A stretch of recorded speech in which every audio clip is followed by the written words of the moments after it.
All right, let's bring up your last pair because I'm fucking this. I'm very excited about these guys. I really am, guys. I've been saying that all night. I hate everyone else that was on the show. Everyone else can suck a dick. These are the two that I'm legitimately excited about. Ladies and gentlemen, clap it up as loud as you can for Big J Oakerson and the one and only Ron Bennington.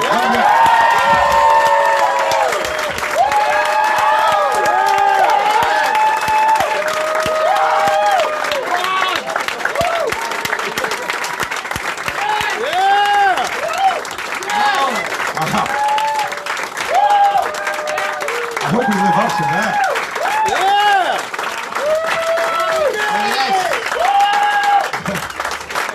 Jay.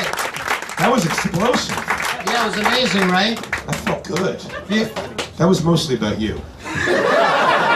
No, all these people have CISO.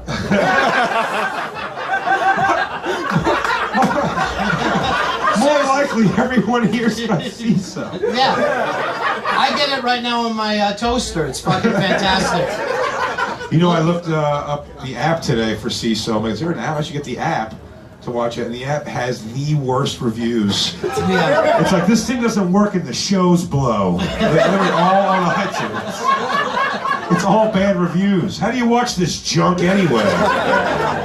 Yeah, you were actually looking at the reviews like when you're walking around to buy a new car. Oh, fuck, I'm not getting anything today. This is shit. Hey, you know what? It's a little stuffy. Could somebody roll down a window here or something? Have you picked up on that? This is like literally where we're going to come when ISIS hits. This will be the only safe fucking room in New York. The only very flammable fallout shelter as we're surrounded by wood. It's beautiful though. Oh shit, to be here at the stand, forget about it. To be on this stage, a full 6 inches above the audience. I feel like a god up here. That's how you know you're a star. When you're fucking, when their eyes are right in your belly button level.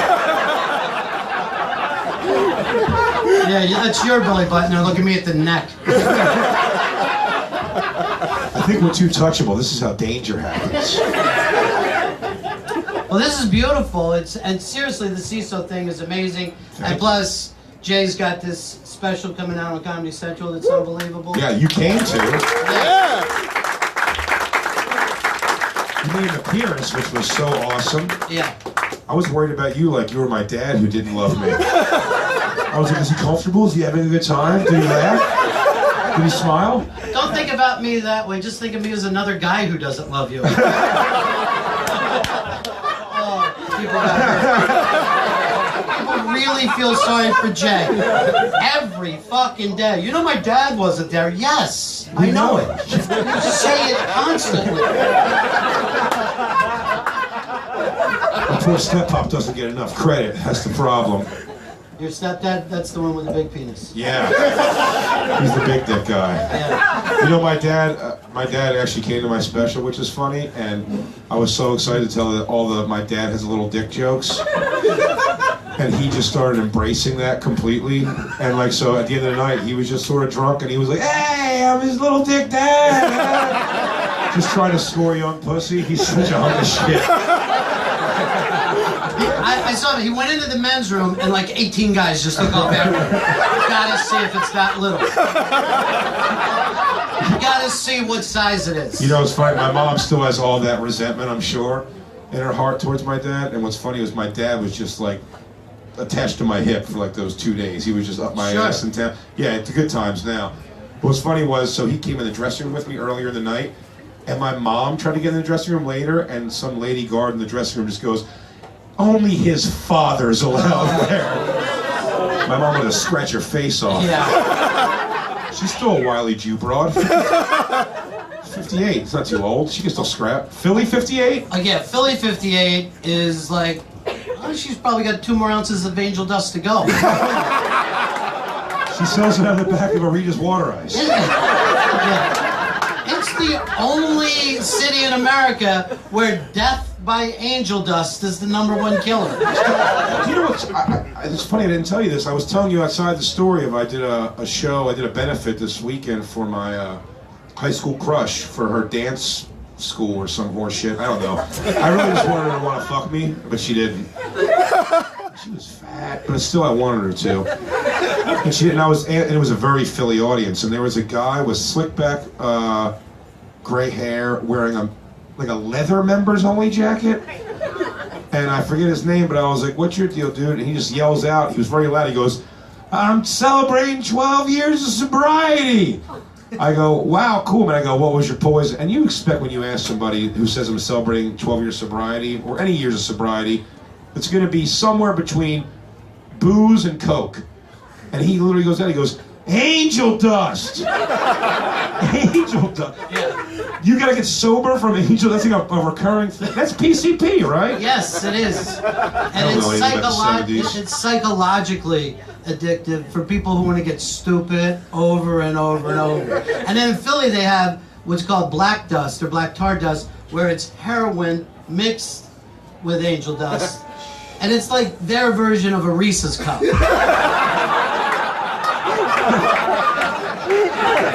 It's just some weird accident that worked out for everybody. They had to name it. We gotta name this. Angel dust with heroin. You got heroin in my angel dust. Try it, bro. Let's all go in a Wawa. That's fine eating there. That's Philadelphia fine eating. Yeah. That is an angel dust problem, which I didn't even know was like. The only time I've ever heard angel dust was in the movie Trading Places. Is that right? That was what they planted on Dan Aykroyd. It was angel dust. I didn't know. Is that a real Philly problem? Oh, fuck yeah. That town needs some industry or something. Well, they do have the meth labs. So, but I remember once, and I'm going to date myself here, I went to a fucking Emerson, Lake and Palmer concert. Fucking dusted out of my mind, right? And then I went home that night, and my mom was still up, and she said, "How was the show?" And I go, "Mom, I was walking around backstage, and there were really like people in lab coats, and they were creating the music, and everybody was fucking believing the puppets."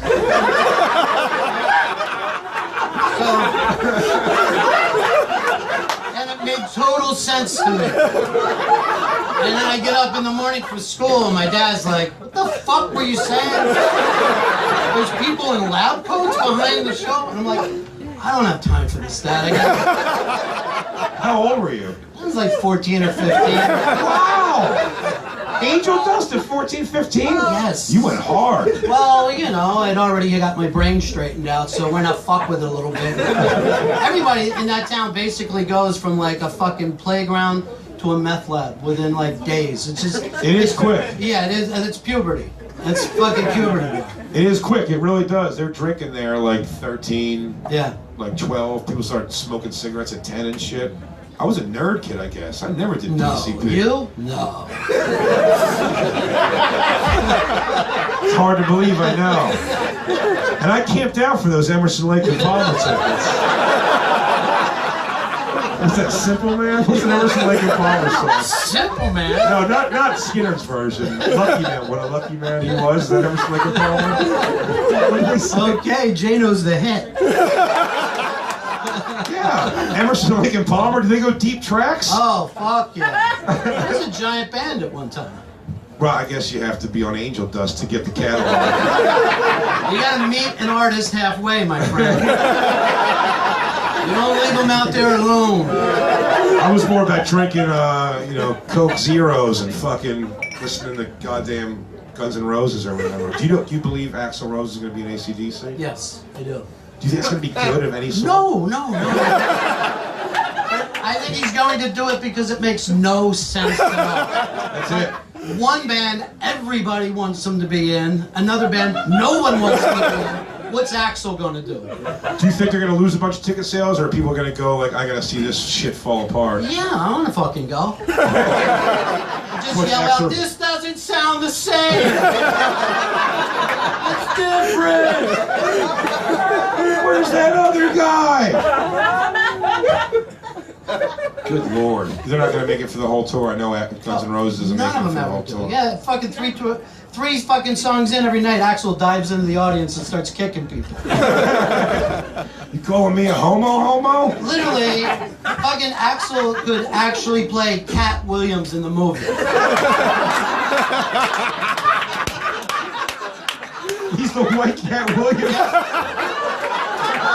These statements like this don't sound far-fetched. Hey, did you hear Axl Rose got into a fight with a 7th grader? That would make sense. Yeah, I guess. Did you watch that whole video yet? Fuck yeah. Did you watch the new angle? That's the whole fight. He was playing soccer with him first. Sure. You don't know about this at all? I haven't seen the whole thing. So you know who Cat Williams is. You know he's losing his goddamn mind. Don't ruin it for him, Jay. Spoiler alert. Cat Williams has been dead since 2015. Seriously, Cat Williams on a fucking soccer field is better than everybody else's comedy fucking special. It doesn't even come close. You're like, this is the greatest fucking art I've ever seen. And the fact, it would have been like bad if he would have beat up the 7th grader. But getting his ass kicked, that's fucking genius. I like this cool guy. Did you hear the thing he said afterwards? He goes, back up on me, little boy. And then he goes, there's a problem with you kids now. You're letting a broke-ass kid beat up on a rich celebrity. Yeah, he put the blame exactly where it belonged, on everyone else. How does he have so much beef and nobody attacks his relaxed hair? No one says a word about it. He looks like fucking midget. He looks like a trophy of Cab Calloway. I shouldn't have read the room for the reference.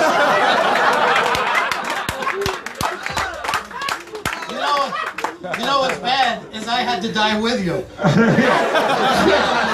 no, fucking going down. Hands up. Dinner party though, go Cab Calloway, no? Howdy.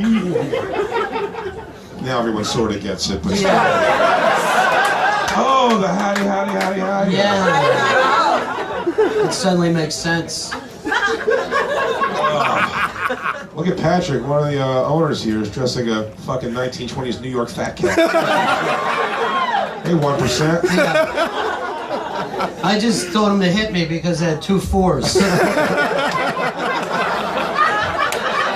Put the garter belt around your arm.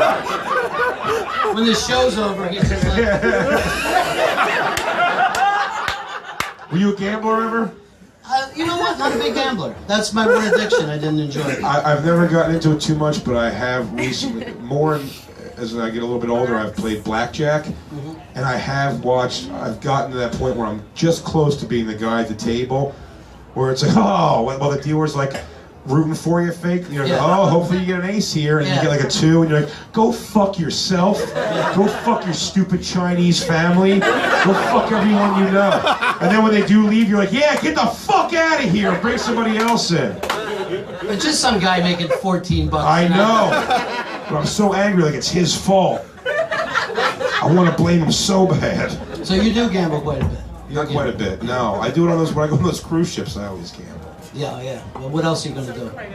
Well, I listen to B-level rock stars. Who what's on there. Who do you cruise with? I've cruised with Korn and Godsmack are A-level, I guess. Okay, Korn and Godsmack. How long before people started leaping off this fucking... Every time. There's a fucking domestic every time. Yeah. A guy dragging a woman downstairs by her hair happens every time. There's always somebody who jumps off the fucking boat. And by the way, you jump off a cruise ship boat, that's it, it's over. Yeah. They're not going back for you. Well, if you can't circle back around a cruise ship. You know what? If it's fucking Korn and Godsmack, I'm diving at a shark. Quick. Shark, get me to dry land. Or whatever it is you're gonna do. Just end this. I've seen some, there's been some weird things in those boats. There's always like B-level performers. People get really fucking... You never been on a cruise ship before? Yeah, I've been on a cruise ship, but not with metal people. But it's almost better with metal. There's something to go do, right? One guy, I remember they arrested him. He was in the front of the stage. They arrested him for getting into a fist fight. he asked it before they take him to there's cells on the boat. Yeah. They go, before the cell, he goes, can I go to my room to just get some of my stuff? And they go, yeah. He went into his room, he climbed out the balcony, outside of a cruise ship, and fucking around to the next place, went in their sliding glass doors, left, and they fucking lost the guys that were waiting for him. And they found him an hour later, where? Right back in the front of the stage, and when they caught him, they was like, he was like, all right, you got me. I wanted to see the end of the tendencies, man. It's time to pitch that to the new Love Boat. Yeah. The metal boat. Watches Isaac gets called a nigger 15 times. Good night, everybody.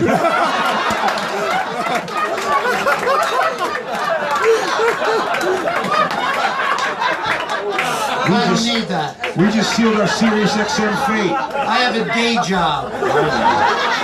I didn't tweet it. But here's the thing. All these cocksuckers will. Every single one of them. The shit runs downhill. Yeah. Ronnie, thank you so much for doing this with me, man. What a fucking amazing experience. Well, you know, I gotta say this. I haven't been on a stage like this since the 90s, quite frankly. Isn't that crazy? Yeah. And I think the material is still fresh. Hey,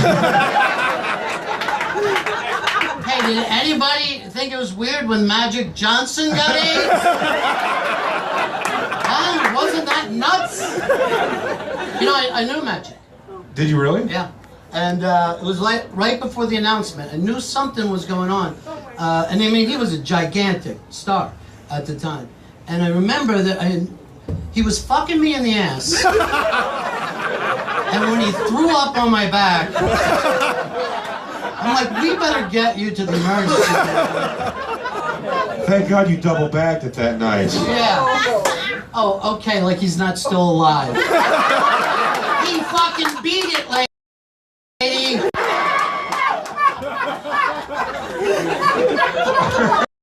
Oh my God. What's with that first Gulf War?